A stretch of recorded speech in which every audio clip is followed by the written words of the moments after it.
Selamat bergabung di segmen trading kripto pemula. Jadi segmen ini sengaja aku buat membantu kamu-kamu semua yang mau belajar tentang analisa teknikal.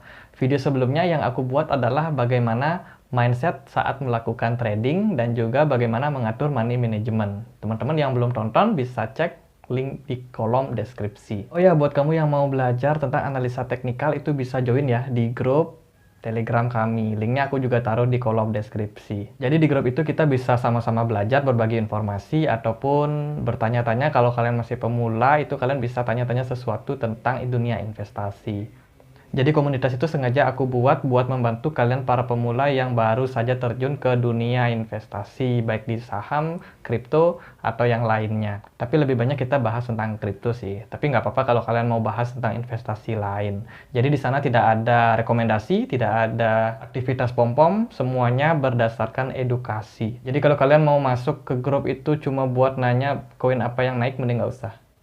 Oke, sebelum kita masuk ke topik pembahasan, jangan lupa untuk klik like, komen, dan juga subscribe. Loncengnya juga bisa kalian aktifkan supaya kalian tidak ketinggalan informasi-informasi yang aku bagikan di channel ini.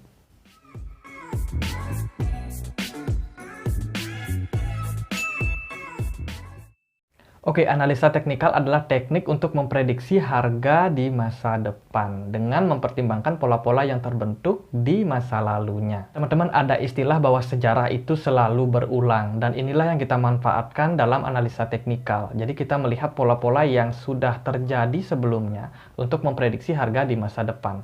Dan pola-pola itu biasanya memang terjadi setiap waktunya. Jadi beberapa tahun ke belakang atau beberapa waktu di masa lalu itu memang sudah ada pola-pola seperti ini dan polanya itu cukup konsisten. Dan kita menggunakan ilmu ini untuk memprediksi masa depan dengan mempertimbangkan masa lalu yang pernah terjadi. Analisa teknikal sendiri biasanya digunakan oleh para trader untuk membantu mereka dalam memprediksi harga di masa depan sehingga memudahkan mereka untuk melakukan jual beli dalam jangka waktu yang pendek. Nah, jangka waktu yang pendek ini bisa hitungan menit, jam, hari, minggu, bulan. Jadi kalau kalian masuk pasar kripto cuma untuk jual beli mencari keuntungan yang singkat, kalian wajib belajar tentang analisa teknikal ini. Analisa teknikal bisa digunakan dalam berbagai pasar seperti kripto, forex, saham, futures, emas, dan lain sebagainya.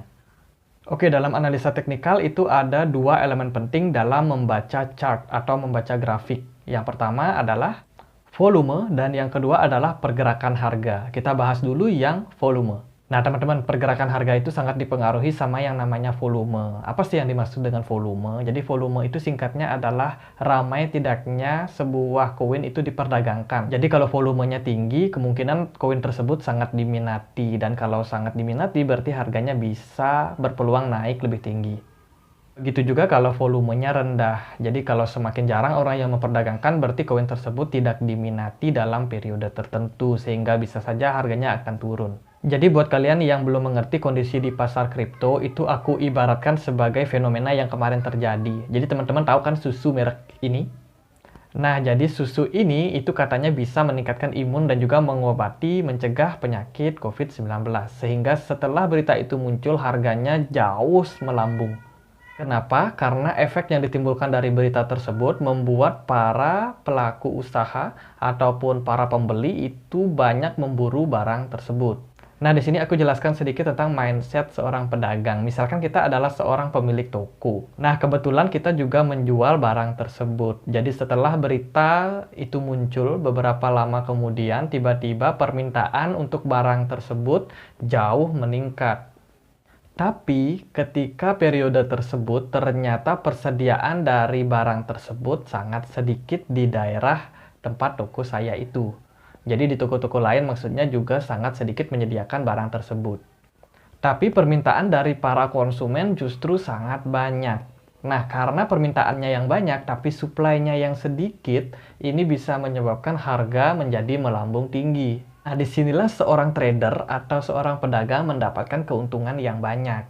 Jadi misalkan seorang pembeli nawar di harga tertentu yang tentunya harga sedikit di atas harga normal. Nah, kita sebagai penjual karena kita tahu kalau supply-nya itu sedikit, kita itu berani untuk meningkatkan harganya ke harga yang lebih tinggi. Kenapa? Karena kalau konsumen ini nggak mau beli, masih ada konsumen lain yang akan mau membeli. Ya, jual mahal gitu deh. Nah, karena supply and demand inilah yang menyebabkan harga itu bisa dipom-pom naik. Nah, jadi cerita tentang susu tersebut itu ibaratnya cerita-cerita yang ada di kripto. Jadi di kripto juga ada berita-berita ataupun news tentang koin-koin yang sedang dikerek oleh bandar. Jadi beritanya dimunculkan sehingga mendatangkan banyak investor untuk masuk. Sehingga harganya bisa naik disebabkan karena volume itu naik juga. Jadi elemen pertama yang paling penting adalah volume, karena volume menentukan pergerakan harga ke depannya. Nah, elemen yang kedua adalah pergerakan harga itu sendiri. Kita lanjutin cerita susu yang tadi. Jadi, dalam pergerakan harga ini, kan kita dibentuk oleh yang namanya volume ya. Jadi, pergerakan harga ini dibentuk oleh volume. Semakin tinggi volumenya, kemungkinan harga itu bisa dibawa naik. Kalau volumenya rendah, harganya bisa turun lagi ke harga normalnya. Nah, tapi apa yang terjadi kalau memang harganya sudah terlampau tinggi? Nah, kalau harganya sudah terlampau tinggi, ini menyebabkan para konsumen tadi nggak berminat lagi. Ketika para pelaku pasar sudah berpikir kalau harganya sudah jauh kemahalan. Nah, kalau harganya sudah terlampau tinggi dan peminatnya menurun, ini menyebabkan kondisi yang namanya jenuh beli. Jenuh untuk dibeli. Orang-orang udah malas beli karena harganya kemahalan. Nah, kalau harganya sudah kemahalan, volumenya yang tadinya banyak, tiba-tiba jadi turun. Kalau volumenya turun, maka harganya juga ikutan turun. Jadi, dalam setiap pergerakan harga itu bisa membentuk pola-pola yang nantinya akan kita gunakan untuk memprediksi harga di masa depan.